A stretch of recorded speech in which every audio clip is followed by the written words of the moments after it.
Since the times of ancient Babylon, the very beginning of money, property, ownership, and trade, there have been people who figured out the skills of investing and used these skills to grow their wealth and provide for their families and descendants.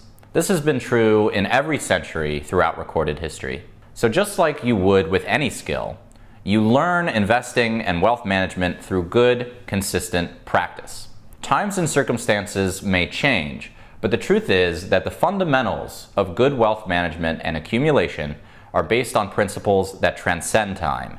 And so these are still true today.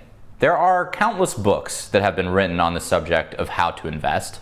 I think you can take all the really good advice from these books, and they really boil down into these three critical principles. The first principle is to focus your efforts on buying assets that generate compounding returns. First, we should define assets. I like the simple definition given in the classic book Rich Dad Poor Dad. An asset is something that puts money into your pocket. What this means is that any investment we make should be geared towards increasing our cash flow, not decreasing it. For instance, if you buy a house with a mortgage, it's generally a mistake to think of this as an investment asset, since if you're living in the house and not renting it, you won't be generating any cash flow. And in fact, the house will actually be taking money out of your pocket in the form of the monthly mortgage payment. So now we know assets should put money into our pocket. Let's now shift to how they do it. And what we want to look for here is the ability to generate compound returns. You may have heard about the concept of compound interest before. It was Albert Einstein that said that compound interest is the eighth wonder of the world. He who understands it earns it, and he who does not pays it. As investors, we want to make sure we are on the earning side. Compound returns are defined as returns that increase along with the appreciation of the underlying asset. For example, if we own some Bitcoin and our investment goes up 20% the first year and then another 20% the next year, the result is more than a 40% return. This is because we earned that second 20% on the asset that had already appreciated. So if Bitcoin went from $10,000 to $12,000 in the first year, the next time it goes up 20%, we get to $14,400, and we've earned even more. Another way to maximize compound returns is by earning interest while we hold our assets. This is one of the wonderful things that crypto makes possible and highly accessible. Through the app we discussed in this video, we can earn up to 6.2% interest per year on our Bitcoin, in addition to how much the asset itself, the Bitcoin, might appreciate on its own. Each time we earn our interest, the next interest payment is calculated on our new balance with the interest we already earned.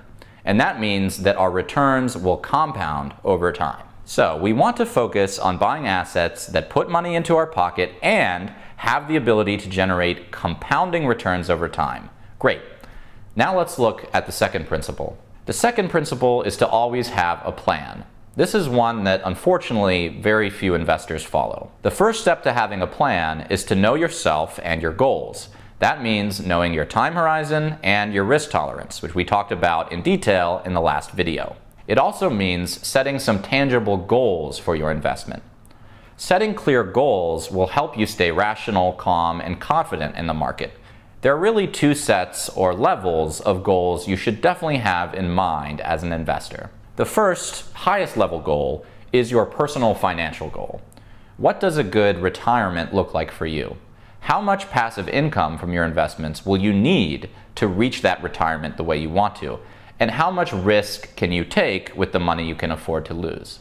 Know what life-changing money looks like for you so that you can set goals around that. Then, when you meet your goals, you can feel secure in exiting some of your investments, taking some off the table, and enjoying your gains.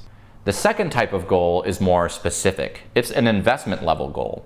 That means you set a goal for each of your specific investments. For instance, if you're investing in Bitcoin, your goal might be to earn 60%.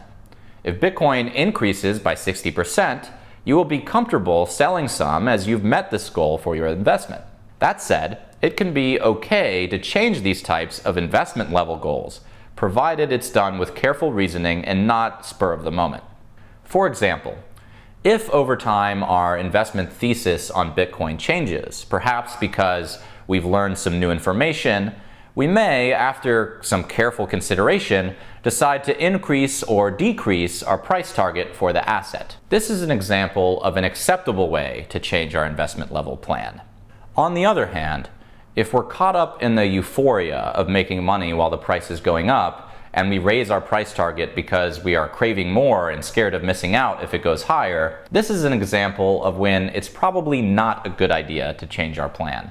The same could be true of changing our price target after getting caught up in fear or panic when the price is going down.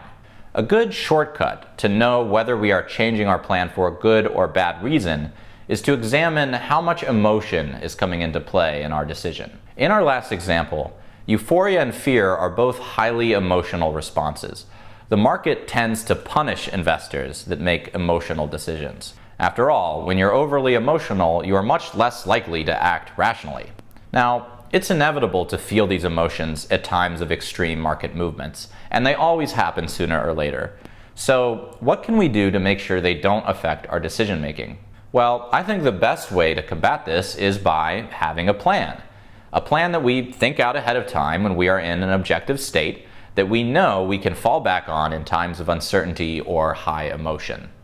In other words, we can use our plan to help us stay in control when things get hairy. Another good way to combat emotional decisions is to learn to recognize these emotions when they inevitably come up. Everything we might feel when we're looking at our portfolio will generally boil down to one of two things. Either euphoria, when prices are going up and we're making a lot of money, and fear, when the market is going down and we're losing money. We can and we need to learn to identify these two states within ourselves. When we feel these emotions trying to influence us, we know it's not a good idea to be making decisions, especially that go against our plan during these times. The knowledge and recognition of our emotional state can prevent emotions from affecting our decision making. The third important principle of investing is to guard yourself from loss. This is critically important because you can follow all the other principles to a T, but if you mess up with security with this principle, you get scammed or you get hacked, you won't be successful. The most important thing in investing is security of your principal, i.e., what you put in. Always be on the lookout for scams, especially if your investment is good. There's always someone out there willing to take it from you, if given the chance. If something seems too good to be true, it probably is. If something makes a guarantee or a promise of spectacular returns or get rich quick, you should probably stay away. Don't take shortcuts when doing research.